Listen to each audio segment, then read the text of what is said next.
All right, welcome everybody to the All About Nothing podcast, kind of daily show. I am Barrett Gruber, host of the All About Nothing podcast with Zach King. You can find me across all social media at Barrett Gruber. With me is the host of Black, White, and Blue in the South with Dr. Jamil Brooks, Mr. Bill Kimler. Welcome, Bill. Hello, we at Black, White, and Blue in the South are a day late and a podcast short.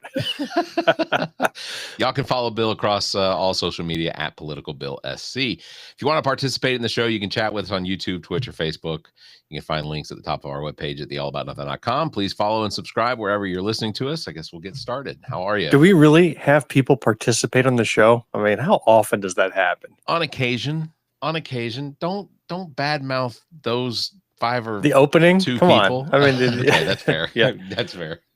Yeah. So we did not release an episode today. It is still in the editing room. I am working on the middle of our interview with Dr. Annie Andrews, and I'm going to aim to get it released by the end of day tomorrow. Okay. We just had a busy couple of days. I just could not been able to get to the computer to do any work on it.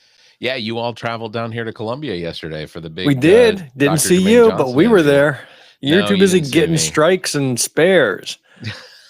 I didn't do too bad. I think I bowled like a 148 and a 132, wow. And then like a one. No, that was all I bowled. I only bowled 2 games last night. My stepdaughter competitively bowled for a little while there. She was really into bowling up until 8th grade, and she was averaging 190, 200, between there on a regular basis.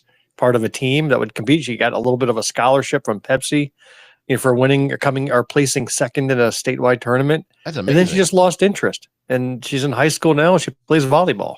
Hold on. This was before high school? Yeah, 8th grade. This was 7th, 8th grade. She was getting those type of averages. I forget. My 8th grade was in high school. So I had my high school was 5 years long. So we didn't have middle school program. But that's incredible. Yeah, that's really. Incredible. I would never bowl with her.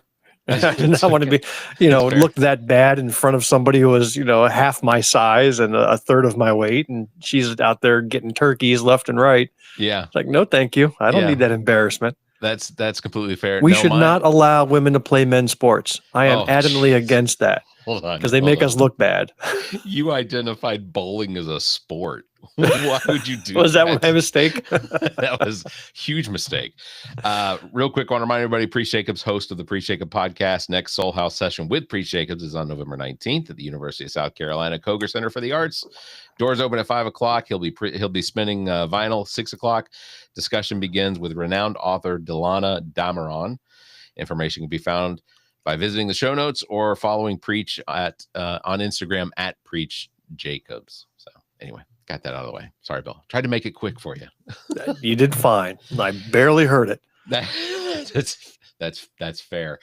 I want to start with the thing that's pissing me off the most, and I think that is mostly people's reactions now to what is inevitably going to be probably one of the biggest events to occur probably in the last 20 years. That post 9/11, post the Great Recession, is the fact that 40 million people beginning Saturday are no longer going to have the assistance from the state governments for things like SNAP and WIC, and the reaction that people are giving has basically confirmed that the Republican Party is fully MAGA, and that those MAGA are without any compassion whatsoever. They are relishing in this. There is a very large contingent of Americans that are looking forward to their fellow citizens going hungry because every last one of them is a freeloader who deserves to go hungry. Yeah. And that is a very good thing to be pissed off about. Low-income working families, seniors, people with disabilities, and nearly half of all infants born in the United States rely on WIC and SNAP. States like California are already suing the federal government, and local food banks are overwhelmed, underscoring that is the safety net that is now running out of space in states, even as. And let's remind ourselves, there's money there that could be released right this second. There is a contingency fund. We just sent $40 billion to Argentina. Yeah. How to help the nutcase out there who's running the country, and his currency was sinking, so they went and propped up his economy. But there was literally a multi-billion-dollar reserve fund. I think you were talking about in our last show by the USDA, right? That they could release $5 to $6 billion that is available specifically for situations like a government shutdown, to which Donald Trump sent a letter to the USDA, the Secretary of the Department of Agriculture, and told them under no circumstances do they tap into that money, that is for emergency situations, which I don't know how the President of the United States and his administration don't see this as an emergency situation. It is a conscious choice, and it is a conscious decision by the Republican Senate and House to let it go, to allow that to occur. This is 100% an act of cruelty, intentional cruelty, punishing the people who are most endangered. That is their MO. Here is one of the more shocking things that I don't. Is that why you're wearing your shirt today? Is that honestly, why you're wearing what you feel? It was on top. That's how I usually get dressed in the dark. This shirt was on top. That's why my hair looks the way it does. This is, no, not intentional. It's just and ultimately nobody's paying me to make this better. So, as long as I don't have to be on camera for work, this is the face that I just imagine you have Zach off to the side with your makeup chair ready, and he brushes you up before you go on air. It's funny you bring that up. I was reminded today that the Falcons play the Panthers on the 16th of November. Clash of the Titans. It'll be a great game. Yeah. Well, if the Panthers win, my beard is going to be bleached and then dyed Panther blue, because the Panthers will have won both games against the Falcons this year.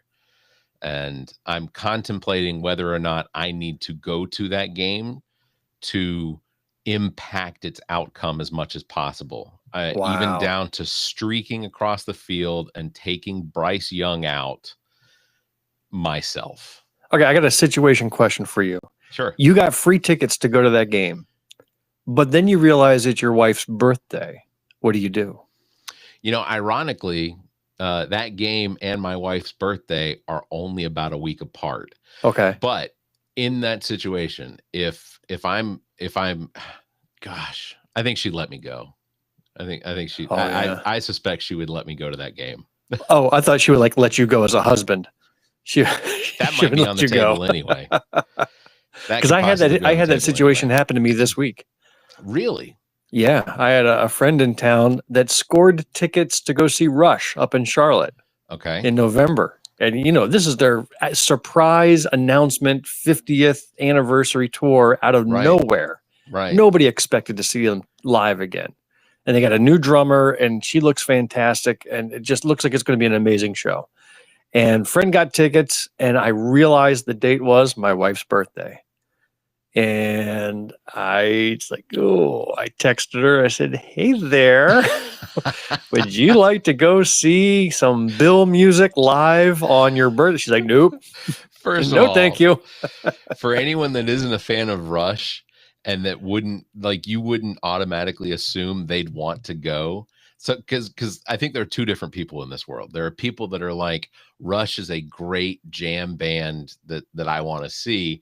And then there are people like, who the fuck is Rush? Right. Yeah. So ultimately the fact that you had to You ask. Yeah, you had to ask. You knew that the answer was going to be no.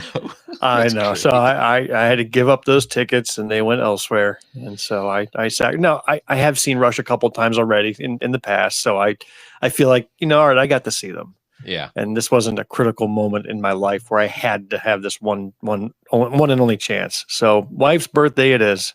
Yeah. And it's going to be a doozy. Yeah. Rush for me is in that same ranking of Rush and Fish and Pearl Jam. Like, these are bands that I don't see Rush as a jam band though, like no, those other two are. Yeah, that's probably not true. But they have that cult like following.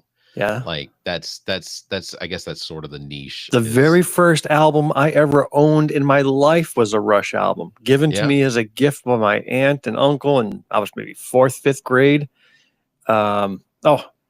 Phenomenal. It was Rush Signals. Yeah. And there was a song in that album about the launch of the space shuttle, because this was early 80s. I mean, the space shuttle was brand new, and a whole science-y type song that I just completely gravitated to as a young boy. They were a very inspirational part of my life. Well, I will never get to see again. Thanks I think to my wife. I am not bitter. The question that I have then is, music CDs came into being when you were in your teens. I was Oh, I remember my friend was like the first one with the CD player on the block. Man, this thing was massive. And we all gathered around like we were like Neanderthals looking at fire for the first time. It was amazing. Well, what was your first CD purchase that you ever made? I think it was a Rush album. Yeah. It was Rush Hold Your Fire. So this will probably not come as a shock. I was not the coolest kid in school when I was 12 years old, so 7th grade. I knew I was getting a CD player for Christmas because it was something that I had asked for. I had already been gifted a stereo that I'd be able to hook the left and right signals up to it so that I could play CDs through it. It had a phonograph on it, a record player, sorry, and 2 tape decks. So I knew I was getting a CD player for Christmas. And we were on our 7th grade school trip to Jekyll Island down on the coast of Georgia. And at one point we went from where we were staying at Jekyll Island to some sort of gift shop or something like that. It's close to Christmas. I go in there and I'm like, I need to get a CD so that I have something to play on this new CD player. I walked out having spent $22 on a Christmas Carol CD. I don't know what I was thinking. I was just desperate to have something that would play on this thing. So I spent like all of the money that I potentially would have had for anything. And this is $22 in 1980s money. Yeah. This was 1991. Yeah. Oh, 91. Okay. Well, that's like $50 today. No shit. Maybe more. Sorry. On a Christmas Carol. Well done. That was French. And you could have bought a stock. You could have bought one stock in Microsoft and be independently wealthy right now. But no, you bought a Christmas Carol CD. Yeah. The choices you made. There was not a Turtle Records or a Tower Records or any of those type of stores around for me to get it. I don't. And you know, the worst part is when in 1991, 7th grade, I lived right behind a mall. So I absolutely could have just walked to the mall where there was a Turtle Records and have purchased a decent album like Blues Traveler. So not only were you not popular as a kid, you were also not very bright as a kid. That's the story I'm hearing. There were poor decisions that were made. There were poor decisions that were made. You don't still have that CD hanging around, do you, by chance? I don't have any CDs. Oh, really? I literally have no CDs. If for anything that is a music medium, I have vinyl, but I never understood that. I wanted to mock the vinyls. I mean, we got out of vinyl for a reason. We got the cassette and we got the CDs because vinyl sucked. Why is it back? I had 8 tracks too, but no, these vinyls I've had for several years. So I've got some Willie Nelson. I've got some Ben Folds. I bought when Cake came out on Record Store Day several years ago. They had their entire compilation of Cake albums, including a brand new one, which was a live album from a concert in California, I bought that because I love Cake. If they put out something that was on a wax cylinder, would you have purchased it, that you could have played on one of them old-timey devices? If it came out on Record Store Day and it was some sort of a special thing, there's a potential I probably...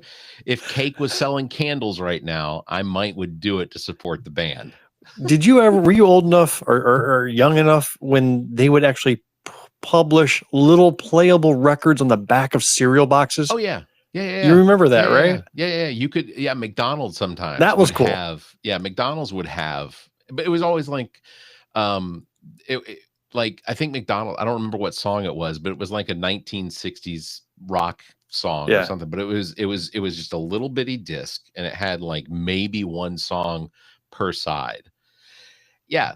I thought that was cool. I remember when Mad Magazine did that. They published a little record that you had to pop out of their magazine that was like flimsy as anything, but you could play it, and it was like a goofy Mad Magazine song. That was the best. Who did Spy versus Spy? Who did they work for? Who did the two of them work for? I don't understand where they were getting their orders. It didn't seem like anything productive was happening. They work for Tulsi Gabbard. Is that what it was? That's who they work for, Tulsi. You notice that she has the black and the white hair, right? See, she's actually the same spy playing both sides. Here's how I know you're a fan of the first X-Men movie that came out, and you adored Jubilee in that movie. Oh, yeah. That's the only reason I think that she has that. It isn't like, and she has to maintain it because we've seen it fade over time. And then all of a sudden, a week later, it just comes back. Just there it is. Yeah, Tulsi Gabbard's a fake. Speaking of fakes, Donald Trump was in Japan this week. He was doing a tour, I guess, of Asia. I have a clip that I want to air that is okay. Hey, don't forget we have our 3 predictions we have to do at the end. You're right. So we'll make sure we get to that. We'll speed through that. All right. So this is a clip from Donald Trump in front of the troops, I think in Okinawa. I hope it's going to be okay, but I like steam. We're going to go back to steam. They changed just for the sake of changing. I said to the architect, have you ever designed a ship before? You know, he only did the biggest ship in the world, right? The Ford. But we're going to go back. Okay, now let me ask you the second question. Hydraulic for your elevators or magnets? You know, the new thing is magnets. So instead of using hydraulic, you can be hit by lightning and it's fine. You take a little glass of water and you drop it on magnets. I don't know what's going to happen. So, you know, the elevators come up in the new carriers. I think I'm going to change it, by the way. They have magnets. Not every tractor has hydraulic. Every excavator, every excavating machine of any kind has hydraulic. But somebody decided to use magnets for your, maybe they're good. Which is better, hydraulic or magnets? What the hell is wrong with these people? Can I ask you, the top-ranking gentleman right here? Seriously, I'm putting out an order. I'm going to sign an executive order. When we build aircraft carriers, it's steam for the catapults and it's hydraulic for the elevators. We'll never have a problem, okay? Do you agree? He agrees. Everybody agrees, but these people in Washington. I swear, we have the dumbest president. I want to say. Did he just say steam for the catapults? Yes, and the reason is because the catapults did used to use steam. They would build steam pressure up so that the release of the release of the catapults was caused by a buildup of steam pressure that would then in the release would push it. What Donald Trump is saying, he misses seeing the steam coming off of the flight deck as they would catapult the planes out. That's why he wants to go back to the catapults with steam, because he doesn't, and he also thinks that magnets, once you get them wet, they stop working, which I have a couple magnets here. Yeah, we don't need to do a science experiment. We all know. Yeah. I'm gonna read back the things that he said, and if it was coming from somebody of normal intelligence, would this sound weird? You know, the new thing is magnets. So instead of using hydraulic that can be hit by lightning and it's fine, you take a little glass of water, you drop it on magnets, you don't know what's going to happen. So, you know, the elevators come up in the new carriers. I think I'm going to change it. By the way, they have magnets.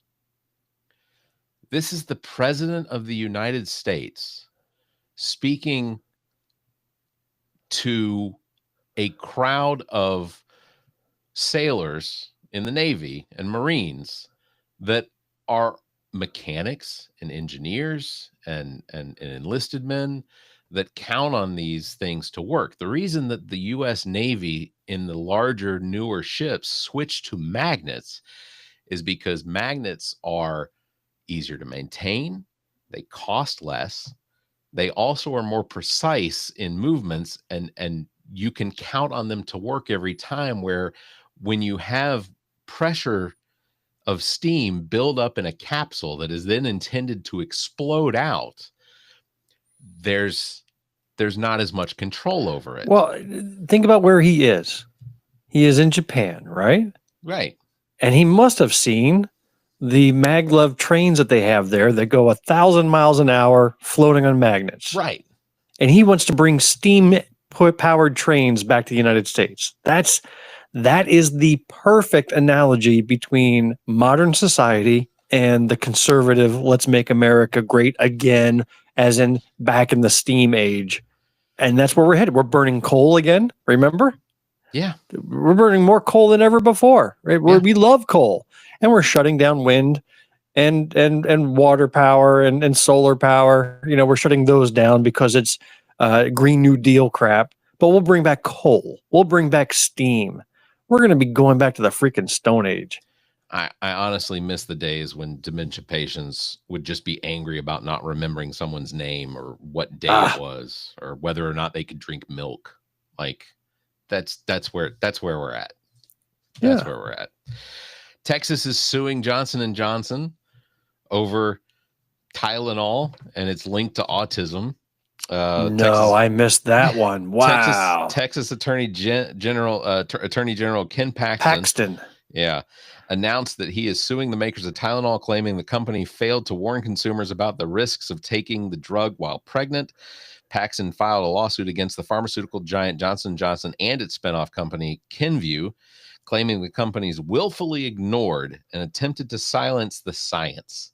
Oh, I'm sorry. I put science in quotes. Connecting Tylenol to autism and attention deficit hyperactive disorder, violating the state's consumer protection laws.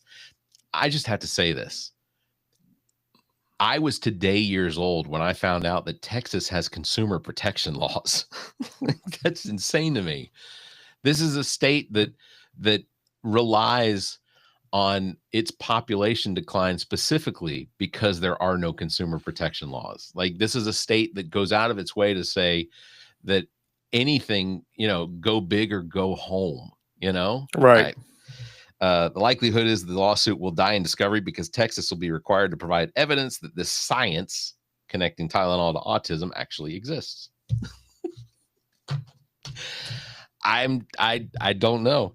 I have friends and family that live in Texas, and I ask them, what is it like to live in Texas? And they all say the same thing is, we have a governor who is in a wheelchair and is paraplegic now because a tree fell on him. Lest anyone believe that Greg Abbott suffered from some disease or a tree fell on him while he was out for a run. He was out for a run. He couldn't outrun the tree. Exactly. Yeah. Exactly. Crazy story. As well, another dumb of the week. The decades-long hunt for the remains of legendary Teamster boss Jimmy Hoffa has a political twist. The FBI continues to chase old tips about where Hoffa is buried. But his son is asking Donald Trump to release the Hoffa files. That's what the people have demanded all this time. Remember how he released the JFK files and the MLK files? Yeah. And it all was just a big fart in the wind. Nothing happened. Yeah. Nothing. Because you know what we learned? is that MLK was murdered in Memphis, right? Wasn't it Memphis? And then I could be wrong about that. I think it was Memphis. No, it was. And JFK was killed by a lone gunman from the second floor of the book depository in Dallas, Texas. Like, I don't understand. And I am finding more and more that, and I've given up on trying to separate what I would consider to be rational Republicans from MAGA. I have had an enlightening that if they voted for Donald Trump, they are MAGA. And I think we've talked about that before, but there is no more compassion with the entire political sphere of the Republican Party. Going back to the fact that the WIC and SNAP benefits will no longer be available. And I have fears that even after the government returns, if we do come out of this shutdown, that they will not come back. Like, this is part of the plan. And I know it sounds conspiratorial, but I think that this is what Donald Trump is hoping will lead to what he will then be able to use to enact martial law and the Insurrection Act. Well, it sounds like you have moved right into your predictions. Is that one of your official predictions? No, it's not. I did write them down. I have to write them down. My mind goes. All right. Well, let's we got to wrap up here shortly here. I say we segue into our predictions as to what we think will be true come this time on Monday. All right. Do you want to go first? Age before No. You got them written down. I got to think of some. I didn't have any preparation time. I'm going off the top of my head here. All right. Let's see if you can inspire me. First one is to end the prolonged government shutdown. The president will offer to refund the SNAP benefit program, but only if new debit cards are rebranded as Trump victory vouchers. Ooh, that's a good one, Barrett. That's a good one. I'm going to give that a 99% likelihood. I think it's possible too. That is more than possible. Like, you just took the humor out of this bit. You just gave something that was a little too realistic. Yeah. I had a SNAP prediction. Maybe mine's as realistic. I predict that when the SNAP benefits end, Trump will try to put on a good image by going to a local food pantry to distribute food by tossing hoagies into the audience like he did paper towels in Puerto Rico. He's going to stand there and just like throw food into the crowd and look like a good guy. I absolutely can see that happening. I fully believe that is entirely possible. He will literally throw cans of food at people potentially. I can see that. I went softer with hoagies and subs, but if you're thinking he's going to throw Campbell soup cans, I'm there with you. I mean, why would we raise the bar on him now? You know, that doesn't seem necessary. I want to say before my next prediction, so Harvest Hope and the United Way are taking donations currently. You can certainly Google to find out your local or make a investment or charity donation to either one. Here in South Carolina, we have what is it called, the Palmetto Fund that they enacted yesterday. Donations can be made there. The United Way guarantees that every dollar will pay for a meal for 4. So $1 will be extended the value of it to be able to feed 4 people for one meal with that dollar. So I paid today, or I gave a donation to our local United Way through Kershaw County. Buddy of mine over there, I did a donation that will pay for 400 meals. But here's the thing: we're not all getting together to handle a natural disaster. Right. This is uniting people because of an intentionally created, man-made disaster, that man being Donald Trump. Yeah. All right, what's your second prediction?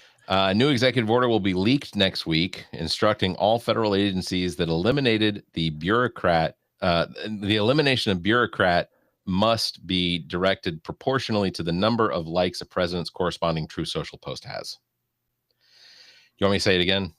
Yeah, I had a hard time following that one. All right. A new executive order will be leaked next week instructing all federal agencies that the elimination of a bureaucrat must be directly proportional to the number of likes a president's corresponding true social. So we are literally eliminating bureaucrats. Yeah. Okay. Okay. Yeah. I'm with it. Okay.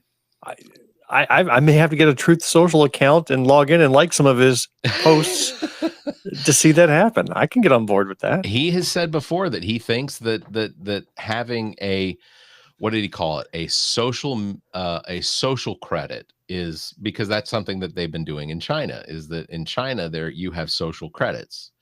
And so the value of you as a person socially is based on, likes and engagement. That's a fascinating thing to explore. Wow. Yeah. And Donald Trump, I think, would potentially explore that. All right. My second prediction. And I got inspired watching your clip of Trump in Japan. I think he's still in Japan, right?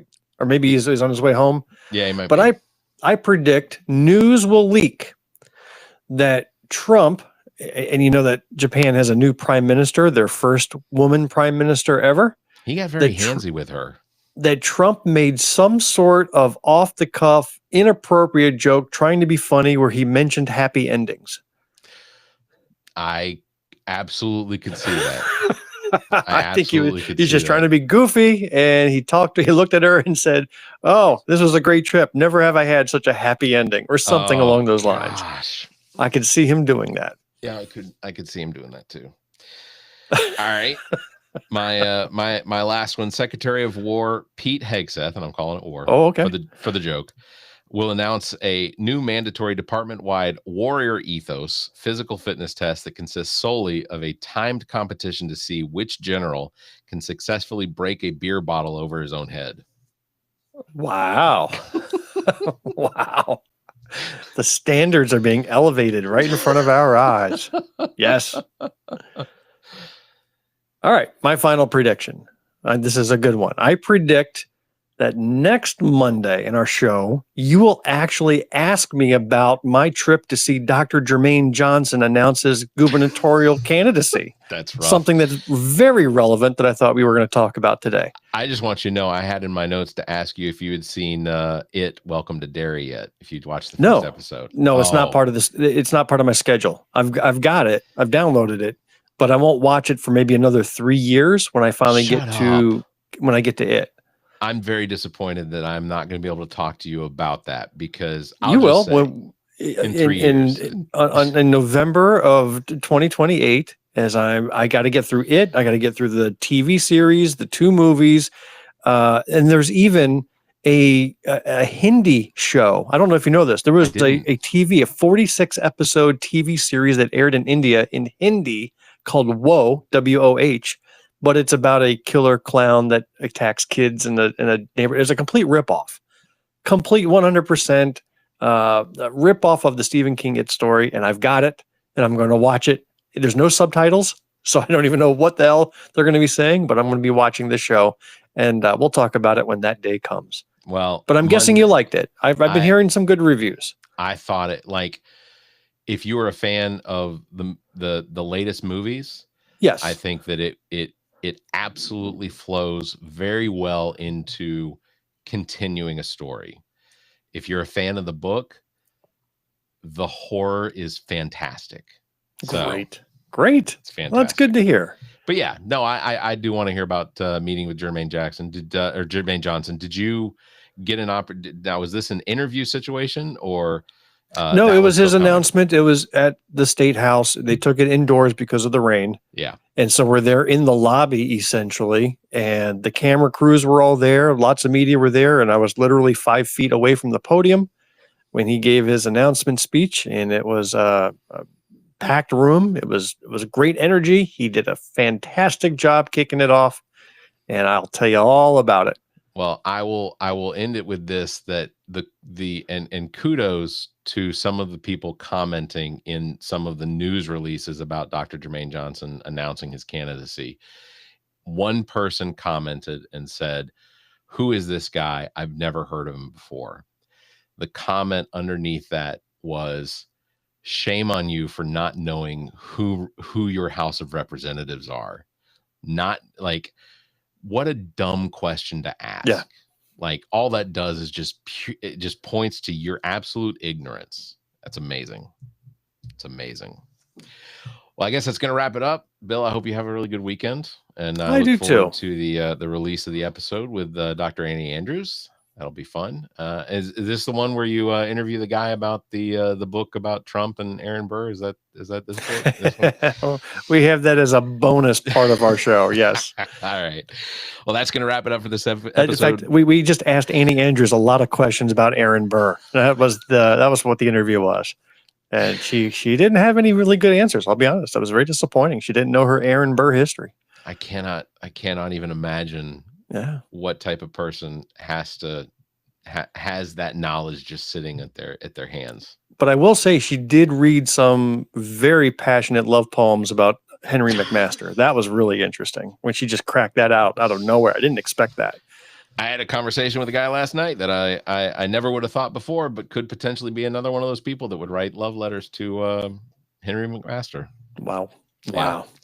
All right. Big thanks for everybody watching. Thanks for listening. Don't forget, you can follow me at Barrett Gruber, Bill at Political Bill SC. Thanks for liking and hitting the bell, please. And if you can, give us a 5-star review and leave a comment. Until next time, you all stay safe, be kind, and keep your hands to yourself.